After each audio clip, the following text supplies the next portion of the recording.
Cette présentation est destinée aux étudiants en Master 1. Architecture. Elle a été préparée par l'enseignant Zeghib Riyad, maître de conférences à l'Université de Annaba, docteur en génie civil de l'Université de Strasbourg 3. Option, matériaux et structures.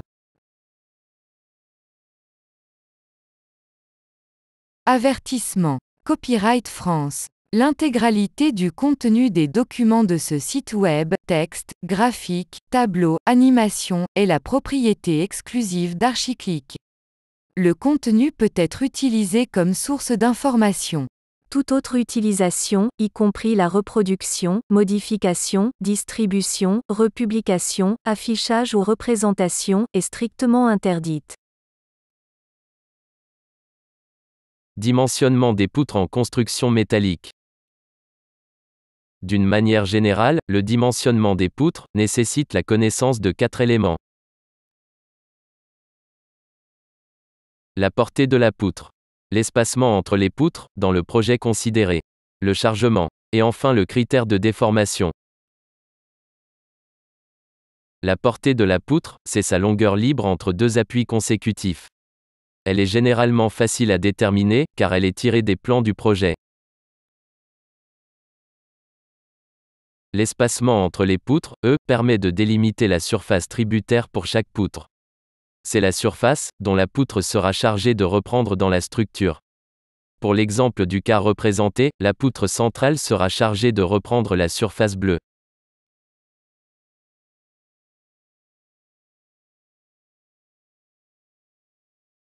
Le chargement de la poutre est un facteur important dans le processus de dimensionnement. Il faut donc en connaître l'usage. Exemple. Pour une même portée, le chargement en cas d'un usage habitation est beaucoup plus faible que pour le cas d'usage commercial.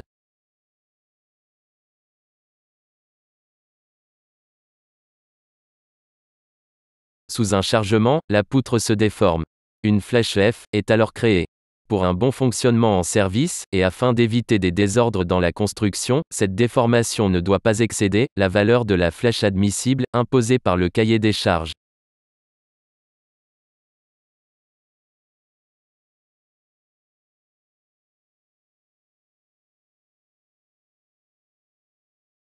Conclusion. Portée, espacement, chargement et déformation sont des données nécessaires pour le dimensionnement d'une poutre. Une poutre métallique, sollicitée en flexion plane, doit satisfaire aux 3 conditions suivantes. Elle doit pouvoir supporter la charge qui lui est appliquée, c'est-à-dire résister aux contraintes de flexion, dues au moment fléchissant, et aux contraintes de cisaillement, dues à l'effort tranchant. Elle doit également respecter le critère de la limitation des déformations, c'est-à-dire la condition de la flèche admissible.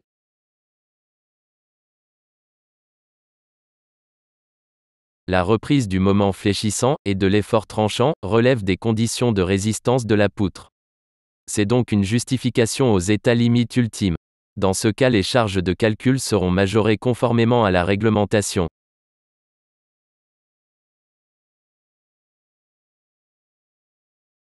Par contre, la condition de déformation relève des justifications aux états limites de service.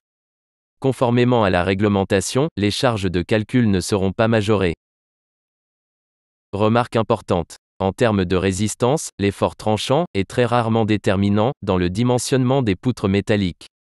De ce fait, c'est le moment de flexion qui conditionne le choix de la section.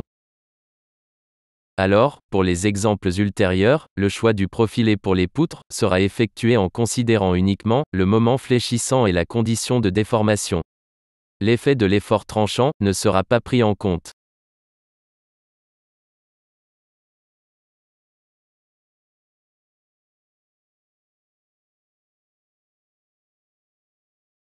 Voyons maintenant quelques rappels de notions de la résistance des matériaux nécessaires pour les calculs à venir. Voici les équations mathématiques pour calculer le moment fléchissant, l'effort tranchant et la flèche. On se limitera aux cas de chargement les plus répandus pour les poutres en construction métallique, soit une charge uniformément répartie et une charge concentrée. Pour une poutre de portée, L, et de charge uniformément répartie, Q, le moment fléchissant max, au milieu de la travée, s'écrit Mmax égale Q, L au carré, sur 8. L'effort tranchant pour ce cas est maximal au voisinage des appuis, s'écrit V1 égale V2 égale Q, L, sur 2. La flèche maximale au milieu de la travée s'écrit Fmax égale 5Q, L, à la puissance 4, sur 384, I. Dans le cas d'une charge concentrée, P, le moment fléchissant max, au milieu de la travée, s'écrit Mmax égale P, L, sur 4. L'effort tranchant pour ce cas s'écrit V1 égale V2 égale P, sur 2. La flèche maximale au milieu de la travée s'écrit Fmax égale P, L, à la puissance 3, sur 48, I.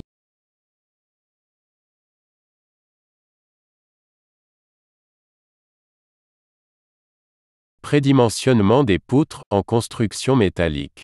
Avertissement. Pendant les phases initiales d'un projet, un dimensionnement précis et détaillé est impossible. Nous présentons ici quelques outils basés sur des règles simplifiées de prédimensionnement. Celles-ci restent adaptées aux architectes, loin des méthodes de calcul plus précises employées par les ingénieurs spécialistes en la matière.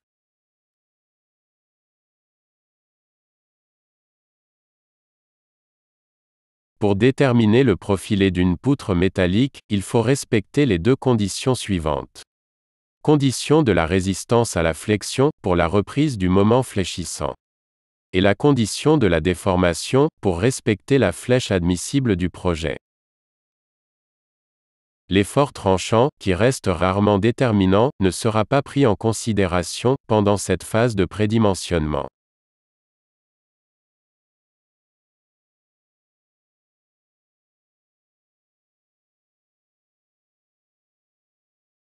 Condition de la résistance à la flexion. Permet de s'assurer que la poutre supportera la charge appliquée. Sachant que les poutres sont disposées pour fléchir par rapport à l'axe fort, Y, on considère les caractéristiques géométriques par rapport à cet axe.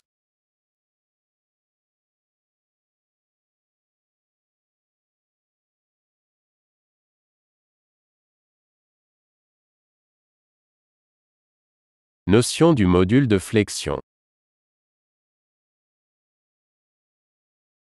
Partons du fait que le moment de flexion est repris par l'aile supérieure et l'aile inférieure, et que le moment d'inertie est d'autant plus fort que la matière est disposée loin des axes principaux. On définit alors le module de flexion comme étant le rapport entre l'inertie dans le plan fort et la distance V entre l'axe YY et l'aile supérieure. Soit W fort égale I fort sur V. Voyons maintenant comment déterminer un profilé pour une poutre métallique. On calcule d'abord le moment fléchissant ultime, c'est-à-dire avec les charges majorées selon la réglementation.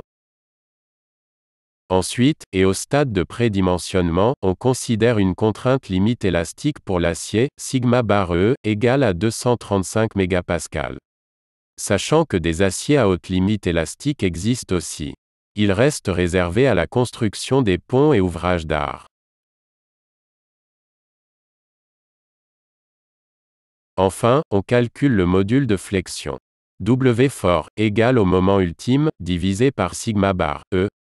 Et on procède au choix du profilé à partir des tableaux des profilés métalliques. Ces tableaux sont disponibles au téléchargement, sur le site www.archiclick.com.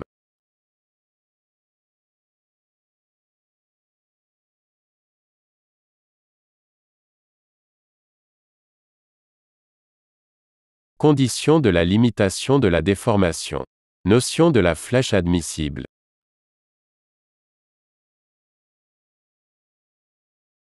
La flèche d'une poutre doit être limitée pour ne pas causer des désordres à la construction. Les valeurs limites étant fixées par le cahier des charges. En l'absence de données, on peut se baser sur les valeurs usuelles suivantes. Pour une poutre de toiture, F admissible égale à L sur 250. Pour une poutre de plancher, F admissible égale à L sur 300.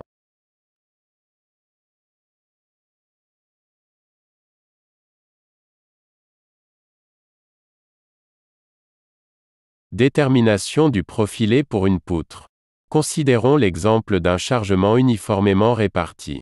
L'équation de la flèche s'écrit Fmax égale 5QL4 sur 384 EI qui doit rester inférieur à F admissible.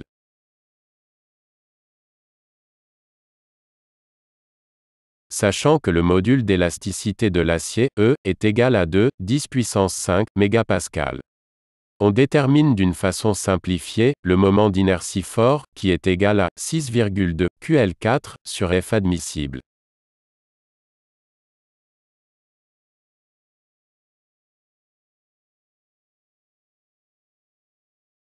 Résumé final pour le dimensionnement des poutres métalliques. Premièrement, détermination du module de flexion, W fort, en fonction du moment fléchissant à l'état limite ultime, c'est-à-dire avec majoration des charges. Et une limite élastique pour l'acier, égale à 235 MPa. Deuxièmement, détermination à l'état limite de service, de l'inertie dans le plan fort, I fort, en fonction de la flèche admissible, et de la nature du chargement, réparti, ou concentré.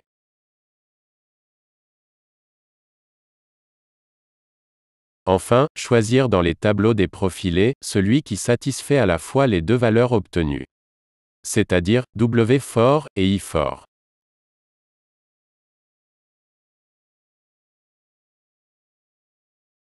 Voici maintenant, comment choisir un profilé métallique.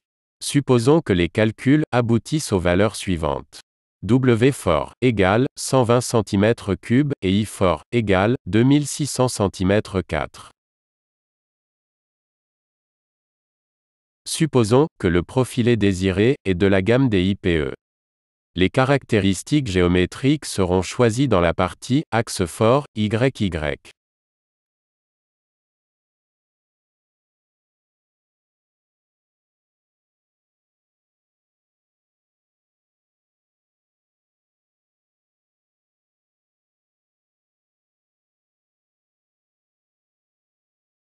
Pour W fort, la valeur la plus proche de 120 cm3 par excès est 146 cm3.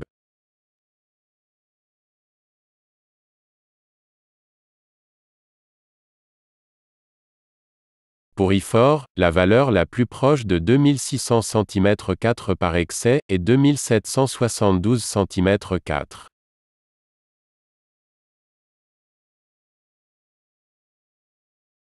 Le profilé qui respecte les deux conditions à la fois est un IPE 220.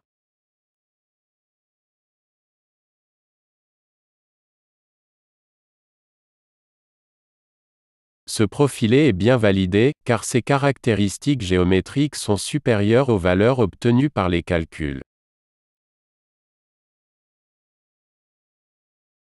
La version simplifiée de ces tableaux est disponible sur le site www.archiclick.com. Pour une version plus complète, rendez-vous sur le site ds.arcelormittal.com.